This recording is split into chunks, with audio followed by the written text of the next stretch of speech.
جو واقعہ دردناک واقعہ جو علی گڑھ میں ہوا، جس طرح سے طلباء پہ لاٹھی چارج کیا گیا اور معصوم بچوں کو زخمی کیا گیا، یہ بہت دردناک اور افسوسناک واقعہ ہے۔ لیکن میں سمجھتا یہ ہوں کہ یہ حیرت انگیز، مجھے حیرت میں نہیں ڈالا اس نے، کیونکہ میں اس بات کا تصور کر رہا ہوں، کیونکہ یہ ایک پلاننگ کے تحت ہوا ہے جو 70 سال پہلے RSS نے یہ طے کر لیا تھا کہ جب تک اس دستگاہ کو ختم نہیں کریں گے ہندوستان میں مسلمانوں پہ قابض نہیں ہو سکتے، کیونکہ اس دستگاہ کا نعرہ یہ ہے کہ جو ابر یہاں سے اٹھا ہے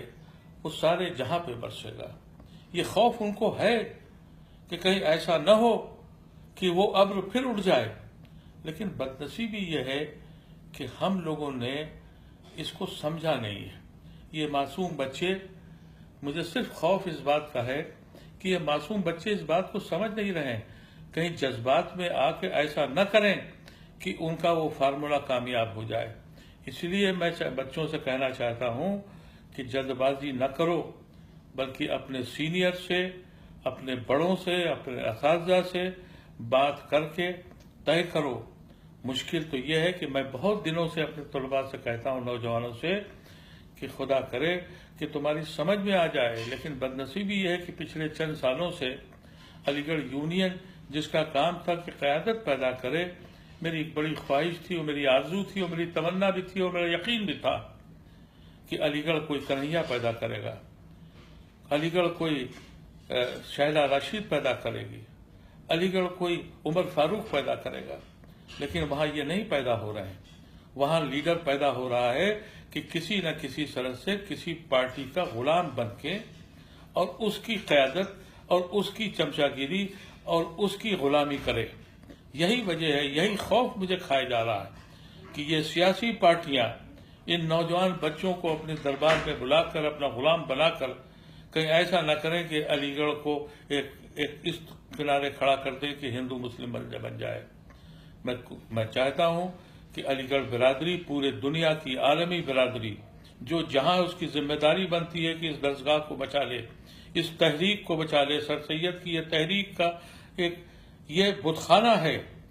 یہ سر سید کی تحریک کی وہ دستگاہ ہے جہاں سے سب کو سوچنا پڑے گا۔ جو لوگ بھی ہندوستان سے باہر ہیں اور مختلف جگہوں پر ہیں، جو المنائی ہیں، وہ اپنے اپنے ملک میں جہاں بھی بسر کر رہے ہیں وہ ان حکومتوں کو بتا دیں کہ یہ ملک خطرے میں پڑ گیا ہے۔ وہ بتا دیں کہ اس ملک میں جو ویری آئیڈیا آف انڈیا خطرے میں ہے، یہاں جمہوریت نہیں ہے، ایک دیش نما تحریک شروع ہوئی ہے جس سے پورا یورپ اور مڈل ایسٹ کا اثر انداز ہے۔ اس سے بڑی تحریک ہندوستان میں ان لوگوں کی شروع ہو گئی ہے۔ وہ بتائیں اپنی حکومتوں کو، جو سینئر حضرات ہیں ان کو چاہیے کہ بچوں کی قیادت کریں، بچوں کو بغیر اکیلا نہ چھوڑیں، قیادت ان کے ہاتھ میں اکیلی مت دیں، کیونکہ وہ ابھی سمجھے نہیں ہیں۔ تیسری بات، جو اساتذہ ہیں ان کو چاہیے کہ ساری یونیورسٹیز کے ٹیچروں کو جا کے یہ پیغام دے دیں کہ کوئی گناہ علی گڑھ یونیورسٹی نے نہیں کیا، ان کی یونین کے طلباء نے ان سارے حضرات کی فوٹو ٹانگی ہے جو وہاں کے لائف ممبر ہیں۔ فارچونیٹلی انفارچونیٹلی جناح بھی سن 38 میں وہاں کے ممبر بنے تھے، گاندھی سن 21 میں ممبر بنے تھے، سن 67 میں میں نے جے پرکاش نارائن کو وہاں کا ممبر بنایا تھا۔ اسی طرح سے مختلف اکابرین نے اس کو یہ عزت دی گئی، اس یونین نے دی، ان کو اپنا لائف ممبر بنایا، ان کی فوٹو ٹانگی۔ لیکن یہ تماشا صرف اس لیے کیا گیا کہ الیکشن آنے سے پہلے اس کو ہندو مسلم کیا جائے اور کہیں ایسا نہ ہو کہ بچے اس میں پھنس جائیں۔ تیسری اور آخری بات میں ان لوگوں سے کہنا چاہتا ہوں کہ آپ سب لوگ اس میں خاموش نہیں رہنے کی ضرورت ہے۔ میں آج ہمارے بیچ میں سب سے سینئر حامد انصاری صاحب ہیں، جو سب سے زیادہ ریسپیکٹڈ آدمی ہیں، ان کو بھی مودی نے ان کے فیئرویل کے اوپر پارلیمنٹ میں طنز کرتے ہوئے کہا تھا کہ جائیے اپنے مسلمانوں پہ جا کے کام کیجیے۔ میں حامد انصاری بھائی سے بھی کہنا چاہتا ہوں کہ اب آپ کی بھی ذمہ داری بنتی ہے۔ آپ اس ملک کے نائب صدر ہی نہیں رہے، آپ اس ملک کے علی گڑھ یونیورسٹی کے وائس چانسلر ہی نہیں رہے، آپ علی گڑھ مسلم یونیورسٹی کی درسگاہ کے ایک ہونہار اور ایک ایسے طالب علم پیدا ہوئے جس کے اوپر آج پورا علی گڑھ برادری آپ پہ فخر کرتی ہے۔ آپ کی بھی ذمہ داری بنتی ہے۔ آپ بتائیے، آنا دکھائیے کہ کیوں ہو رہا ہے یہ، آپ بتائیے کہ ان بچوں کے ساتھ ایسا ظلم کیوں کیا گیا، آپ بتائیے کہ بچوں کی قیادت کو گمراہ کرنے کی کوشش کیوں ہو رہی ہے۔ ہم سب کی ذمہ داری بنتی ہے، اور میں ان بچوں سے کہنا چاہتا ہوں کہ تم سیاسی پارٹیوں کے آگے مت گھومو، بلکہ دانشوروں کے بیچ میں جاؤ۔ پوری علی گڑھ برادری کے جتنے بھی لوگ ہیں ساری یونیورسٹیز میں جائیں،